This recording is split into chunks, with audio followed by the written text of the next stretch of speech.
Salam sejahtera kelas. Hari ini kita akan masuk dalam subtopik 4.2, masih lagi dalam bab 4 tingkatan 5 KSSM.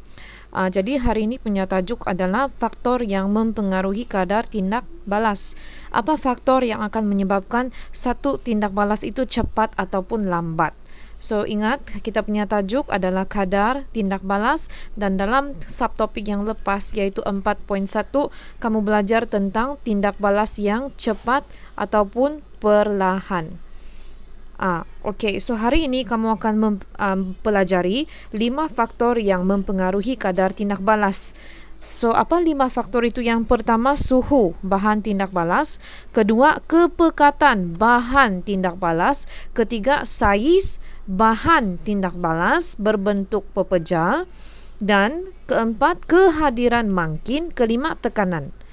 Dan tekanan ini hanya melibatkan bahan yang berkeadaan gas. Cikgu bagi lagi contoh sekali lagi ya. Kalau kamu ada tindak balas, yang di depan tu adalah bahan tambah dengan bahan untuk menghasilkan hasil dengan hasil. Selalunya ada dua bahan dan dua hasil yang akan terbentuk. Jadi cikgu bagi lagi satu keadaan yang untuk kamu faham dengan mudah. Contoh, kita ada telur dengan kita ada tepung, ada air, ada banyakkan bahan untuk buat kek. So hasilnya adalah kek. Ingat, okay, kita sudah belajar itu minggu lepas. So apa faktor yang mempengaruhi kamu punya kek itu supaya dia jadi cepatkah ataupun dia perlahan untuk kadar kamu membuat itu kek? Okay, kita ambil suhu. Kalau oven kamu dalam suhu yang sesuai, bahan-bahan yang kamu sudah kacau itu dalam suhu yang sesuai, jadi kek itu akan terhasil dengan lebih cepat, lebih baik. Tapi kalau suhu terlalu tinggi kah, suhu rendah kah, maka tidak sesuai. Itu yang kita akan belajar hari ini, yaitu apa faktor yang menyebabkan kek kamu itu jadi ataupun tidak jadi, cepat ataupun lambat. Oke, itu analogi lah, itu keadaan di dapur. So kita aplikasi kepada faktor yang mempengaruhi kadar tindak balas dalam sains. Now, tengok ini ayat-ayat. Cikgu akan highlight yang penting sahaja. Bila suhu bahan tindak balas meningkat, kadar tindak balas meningkat. Suhu bahan meningkat, kadar tindak balas meningkat. Bila mangkin digunakan dalam satu tindak balas, kadar tindak balas meningkat. Mangkin tu adalah macam pencepat. Contoh, kamu mau buat kek kan? Okay, itu kek tu dia mesti mau ada baking soda. Untuk apa itu baking soda? Pengembang. Kalau ada baking soda, maka kek kamu itu akan kembang dengan lebih cepat. So, kita katakan bahawa baking soda tu adalah mangkin. Mangkin tu dalam erti kata yang lebih mudah adalah pencepat. Okey, seterusnya, bila kepekatan bahan tindak balas meningkat, kadar tindak balas pun meningkat. Okey, kepekatan. Macam contohnya apa? Kepekatan bahan. Kalau dia meningkat, kadar tindak balas pun meningkat. Cikgu bagi contoh di kek lagi. Okey, vanila. Kamu tahu perisa vanila kan? Wangi kan? So kalau kamu letak setitik, dia punya wangi kek tu tidak berapa. Tapi kalau kamu letak 2 hingga 3 titik, maka kamu punya kek itu akan lebih bagus hasil dia. Wangi lah kan? So itu analogi dia, itu keadaannya. Kalau makin pekat itu bahan, kadar tindak balas pun meningkat. Yang keempat, bila tekanan meningkat, kadar tindak balas dengan bahan tindak balas berkeadaan gas meningkat. Okey, tekanan meningkat. Kamu pernah masak ayam di dalam periuk tekanan kan? Masak ayam di dalam periuk tekanan akan menyebabkan ayam masak dengan lebih cepat. Kenapa? Sebab di dalam tu ada gas yang dalam tekanan yang sangat tinggi. Jadi kamu punya bahan pun masak dengan cepat. Tapi itu ayam. Now, dalam sains, apabila keadaan kamu punya bahan itu adalah gas, dia akan meningkat. Cikgu akan jelaskan dalam eksperimen ini ya, supaya kamu lebih faham satu persatu. Okay, next yang kelima. Mari kita tengok yang kelima. Bila saiz bahan tindak balas berbentuk pepejal berkurang, maka kadar tindak balas meningkat. Apakah maksud saiz bahan tindak balas berbentuk pepejal berkurang? Okey, cikgu tanya kamu. Kamu masak ayam cincang dengan ayam yang bulat. Ayam bulat maksudnya seekor lah yang kamu steam. Mana yang lebih cepat masak? Bukan ayam cincang?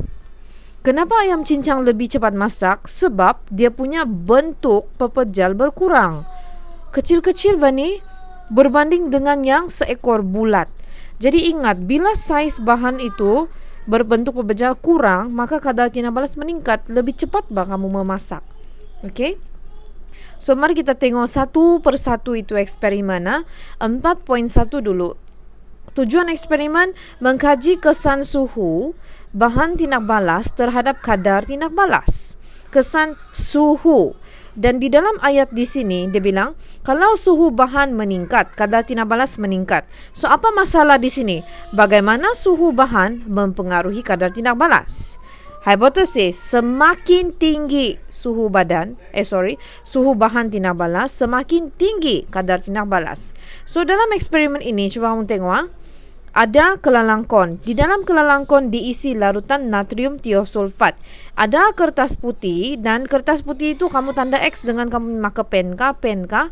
So apa yang terjadi adalah kamu akan cuba tengok, sukat dan tuang 50 cm padu larutan natrium tiosulfat. Ini kepekatan dia ke dalam kelalangkon yang bersih. Guna silinder penyukat untuk sukat, kemudian tuang di dalam. Kasih biar dulu 5 minit. Lepas tu kamu sukat dan catatkan suhu larutan natrium tiosulfat tadi tu.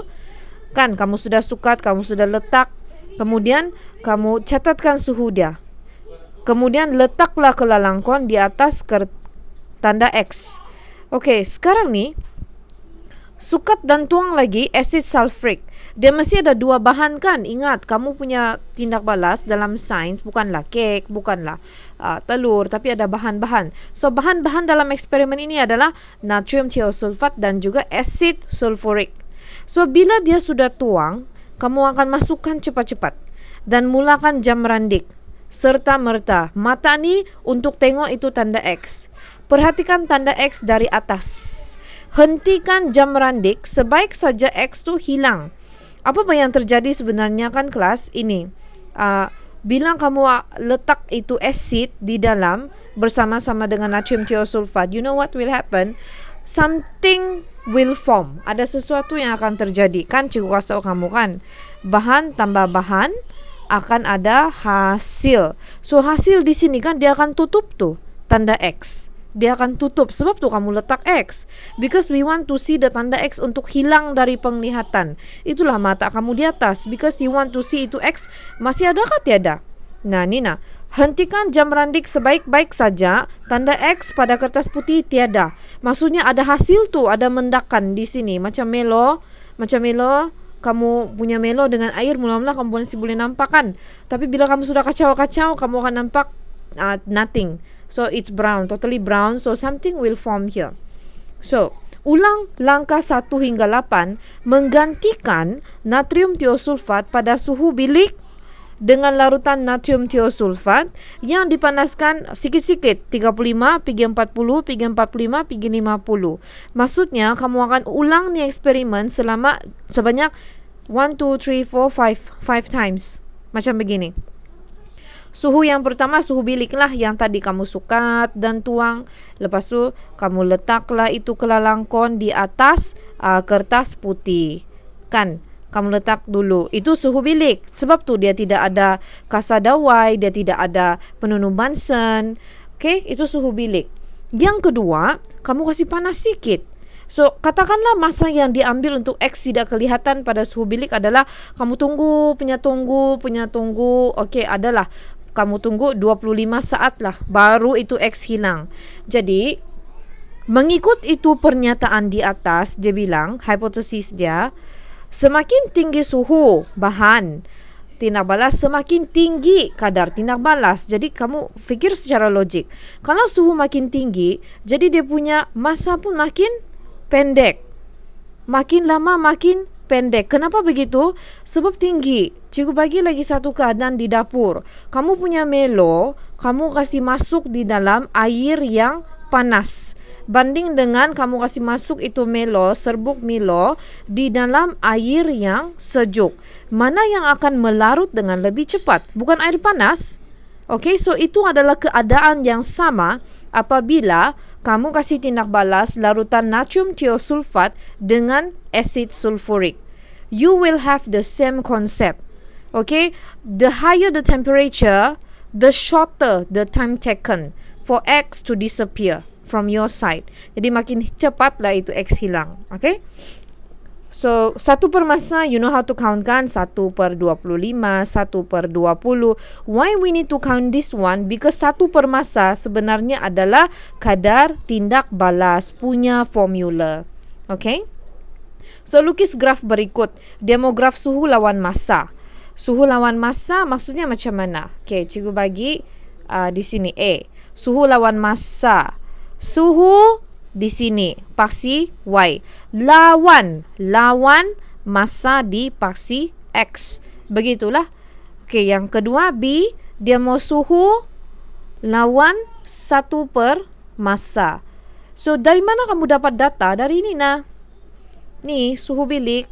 So, suhu bilik adalah dalam 25, 35, 40. Jadi katakanlah masa tadi itu adalah di sini 5, 10, 15, macam begitulah. So kamu akan plot. Macam biasalah buat graf matematik.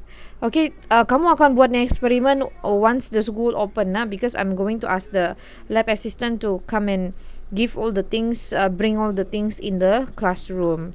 Okay, so untuk hari ini itu saja, yaitu tentang suhu. I hope you can understand this one, kelas, tentang suhu. I will continue my lesson. Cikgu baru terangkan tentang suhu kan. Ada berapa lagi? Ada mangkin, kepekatan, tekanan dan saiz. So untuk hari ini itu saja. Cikgu tengok dulu. Cikgu rasa hari ini tidak ada kerja rumah lah. Adalah Nina saja. Tapi buat masa ni kamu boleh buat nombor 1 dululah, because dan 2A sebab baru ini yang kita belajar kan. So I will continue again in our next class. Thank you very much.